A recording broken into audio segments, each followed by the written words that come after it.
اکثر لوگوں کو کہتے سنا ہے غلط بات ہم سے برداشت نہیں ہوتی، جبکہ غلط بات برداشت کرنا ہی صبر ہے۔ صحیح بات برداشت نہیں، تسلیم کی جاتی ہے۔ زندگی بہت مختصر ہے، جب سمجھ آنے لگتی ہے تو دنیا میں رہنے کا وقت بہت کم رہ جاتا ہے۔ انسان کی کامیابی اور ناکامی میں ایک بڑا حصہ انسان سے جڑے ہوئے لوگوں کا بھی ہوتا ہے۔ جس طرح درخت کی قیمت اس کے پھل کے حساب سے ہوتی ہے، اسی طرح انسان کی قیمت اس کے اخلاق کے حساب سے ہوتی ہے۔ بلا شبہ حضرت محمد صلی اللہ علیہ وآلہ وسلم اس کائنات کی خوبصورت ترین ہستی ہیں۔ جن سے تعلق رکھنا ہو ان سے بحث نہیں کی جاتی، اور جن سے تعلق نہ رکھنا ہو ان سے بحث کا کوئی فائدہ نہیں ہوتا۔ انسان کے آنسو اس وقت مقدس ہوتے ہیں جب وہ کسی اور کی تکلیف محسوس کر کے نکلتے ہیں۔ جس طرح درود پاک دعاؤں کو مکمل کرتا ہے، اسی طرح درود پاک کی برکتوں سے ادھورے کام بھی ہو جاتے ہیں۔ جو درود پاک پڑھنا نہیں چھوڑتا انہیں اللہ اور اس کا رسول صلی اللہ علیہ وآلہ وسلم بھی نہیں چھوڑتے۔ بعض خواہشات کا مر جانا ہی اچھا ہوتا ہے، کیونکہ اگر وہ نہیں مرتی تو وہ آپ کو مار دیتی ہیں۔ حضرت علی فرماتے ہیں، 3 چیزیں انسان کو اللہ سے دور کرتی ہیں: اپنے عمل کو زیادہ سمجھنا، اپنے گناہوں کو بھول جانا، اور اپنے آپ کو سب سے بہتر سمجھنا۔ نبی کریم صلی اللہ علیہ وآلہ وسلم نے ارشاد فرمایا، باپ اپنی اولاد کو جو کچھ دے سکتا ہے اس میں سب سے بہتر عطیہ اولاد کی اچھی تربیت ہے۔ اللہ میری آج کی غلطیوں کو معاف کر دے، مجھے کل کی غلطیوں سے بچا لے، اور مجھے آئندہ ہونے والی غلطیوں سے بچنے کی توفیق عطا فرما، آمین۔ غریب کی مدد یہ سمجھ کر نہ کریں کہ آپ اس کی دنیا سنوار رہے ہیں، یہ سمجھ کے کریں کہ وہ آپ کی آخرت سنوار رہا ہے۔ حضرت علی سے کسی نے پوچھا، یہ کیسے پتہ چلے گا کہ جو پریشانی یا مصیبت ہم پر آئی ہے وہ اللہ کی طرف سے آزمائش ہے یا ہم پر اللہ کی طرف سے سزا؟ آپ نے جواب دیا، جو مصیبت تجھے اللہ کی طرف لے جائے وہ آزمائش ہے، جو مصیبت تجھے اللہ سے دور کر دے وہ سزا ہے۔ جب انسان بے حد تکلیف میں ہوتا ہے اور مسکرا کر یہ کہتا ہے کہ میں نے یہ معاملہ اللہ کے سپرد کیا، تو یقین مانو کہ فرش سے عرش تک ہر چیز لرز جاتی ہے اور وہ 7ویں آسمان تک پہنچ جاتی ہے۔ جب معاملہ اللہ کے سپرد کر دیا جائے تو ظالم بچ نہیں سکتا۔ وہ معاملہ ایسا حل ہوتا ہے کہ آپ گمان بھی نہیں کر سکتے۔ وہ رحمان اور رحیم تو ہے، مگر کیا تم نے نہیں سنا وہ ذوالجلال بھی ہے۔ تم نماز کے لیے وقت نکالو، اللہ تمہاری زندگی سے برا وقت نکال دے گا۔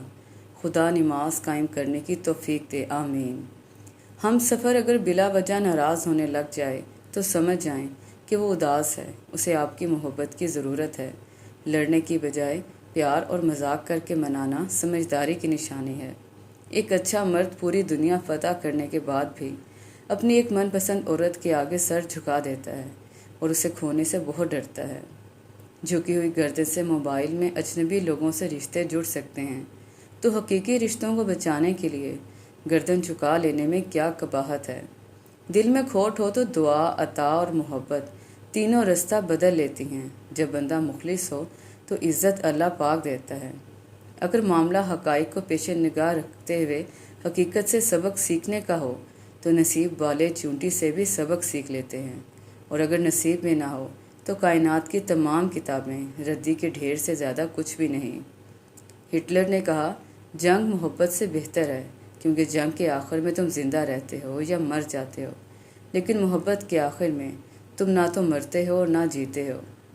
میری ماں مجھ کو معاف کرتی رہتی تھی میرے رب کی طرح، یا مالک یوم الدین، تو میری ماں کو بھی معاف فرما، قبر میں بھی اور حشر میں بھی، آمین۔ رسول اللہ صلی اللہ علیہ وآلہ وسلم نے ارشاد فرمایا، جنتیوں کی کل 120 صفیں ہوں گی اور ان میں سے 80 صفیں صرف میری امت کی ہوں گی۔ رسول اللہ صلی اللہ علیہ وآلہ وسلم نے ارشاد فرمایا، ہر دن صبح 2 فرشتے اترتے ہیں، ان میں سے ایک دعا کرتے ہوئے کہتا ہے، اے اللہ خرچ کرنے والے کو بہتر بدل عطا فرما، اور دوسرا التجا کرتا ہے، اے اللہ جو خرچ نہ کرے اس کا مال ترف فرما دے، آمین۔ بابا جی فرماتے ہیں کہ انسان کی فطرت ہوتی ہے، وہ کسی بھی چیز کی 2 مرتبہ قدر کرتا ہے، ملنے سے پہلے، دوسرا کھو دینے کے بعد۔